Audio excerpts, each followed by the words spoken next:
Hello, everyone, and welcome to our meeting today to discuss Alex's IEP Transition Plan. In front of you, you will all have a copy. So let's just dive in and go over this transition plan. So, in the midst of interviews, as well as formal and informal assessments, and talking with his mother, himself, his boss, his job advocate, we really just want to emphasize how much of a hard worker Alex is. He is so detail oriented, and he is able to do his math at the eighth grade level, and he is very much on track to get his on alternative diploma, and he works part-time after school at the office supply store, and his boss considers him a valuable employee. And Alex, when we spoke to him, he said that he was still interested in keeping his current position and taking more steps towards independence. One thing that we kind of saw as something to go over and to support Alex with is that he needs continued support in how to approach both his boss and coworkers, especially during an emergency or when he has concerns. He also could use support in helping to both prioritize and speed up his work without losing accuracy. Alex is a very detail oriented young man, and is very methodical, but that does slow down some of his productivity. We'd love to help support him kind of grow in that. Mom did comment about how she is going to continue to support him as he transitions out of high school, but does have some concerns and would like to have more information about how to receive access to vocational supports for Alex. So the goals that we'd like to propose today would be as follows: that while he's entering the data into his spreadsheets, that he will check his work no more than one time before moving to the next task. The hope and the understanding here, as you will see later with some of our supports for that, is that he will be able to decrease the amount of times he is double checking his work to be no more than one time to again increase his productivity. And then for jobs and employment, we want to see while he's in a work environment that he's able to maintain a conversation with a familiar person, like a coworker or boss, for at least conversational turns by directly responding to what was just said in 2 out of 3 conversations. What we hope from here is by getting Alex used to speaking to somebody who's familiar, he can then expand that skill into unfamiliar people. But right now, we really just want to focus on familiar people. And as of right now, we do not have any independent living goals because his mother does plan to continue on supporting Alex as he transitions out of high school. And a lot of his focus and goals he's already meeting. He is on time. He is focused. He does his work. He's able to get himself to his job. And so at this time, we don't see the need to have any specific goals for that.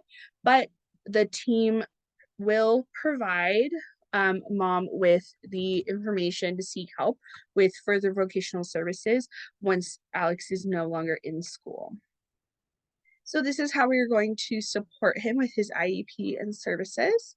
So by the end of the first quarter, we'd really love for Alex to kind of fill out a tally sheet that we'll work on together as a team to develop to show how many times per data entry he rechecks his work session over 5 sessions. So he can decide and pick days that he's feeling a little bit more positive, not a negative day, or even a negative day. So we'll let Alex kind of lead us there, and he will check and say how many times is he redoing, rechecking his work, and also to help him highlight, well, are you rechecking and you're finding errors, so you need other supports other places, or are you rechecking and finding no errors, and how to support him with that.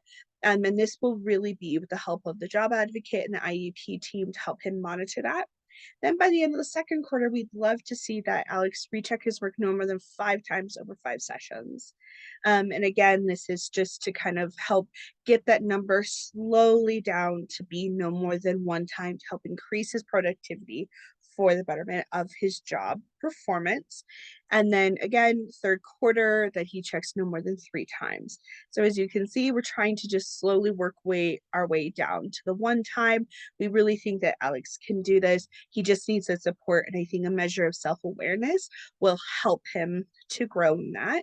So part of his concern in his conversations with the job advocate and with the team was that Alex felt very out of his depth when communicating with his boss because his boss could fire him.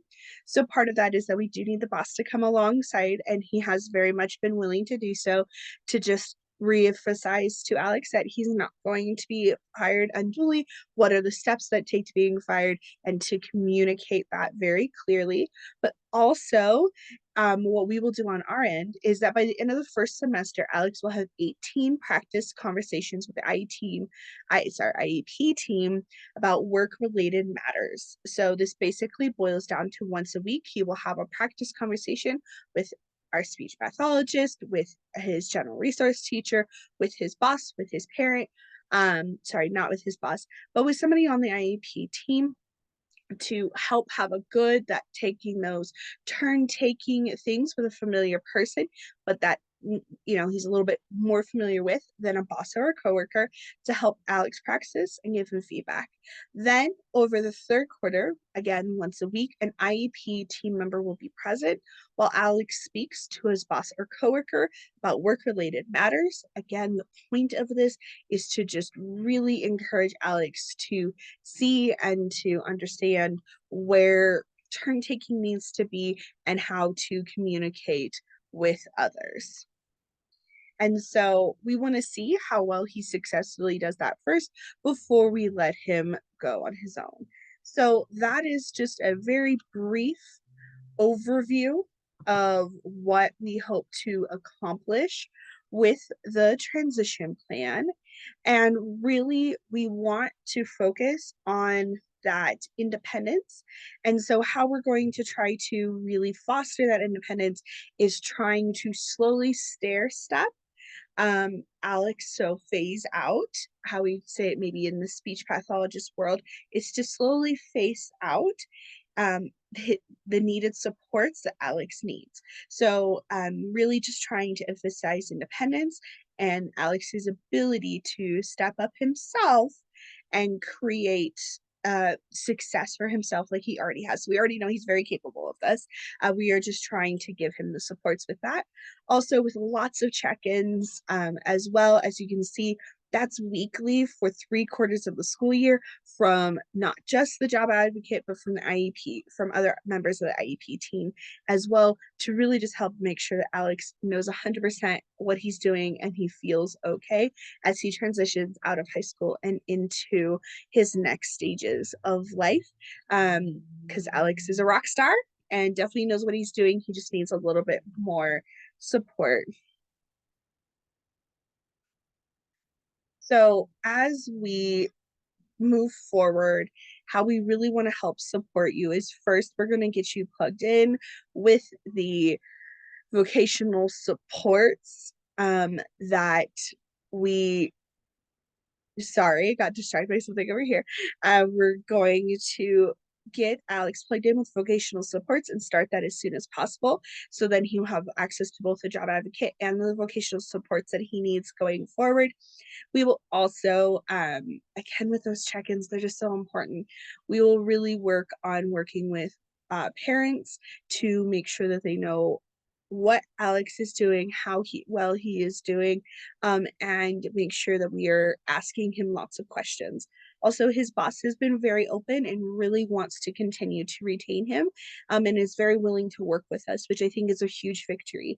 And so he is kind of coming alongside as almost an unofficial member of the IEP team, and he will continue to help monitor and be in full communication with parents, the job advocate, and us as well, to make sure that this is what is best for Alex going forward and continuing to help him grow.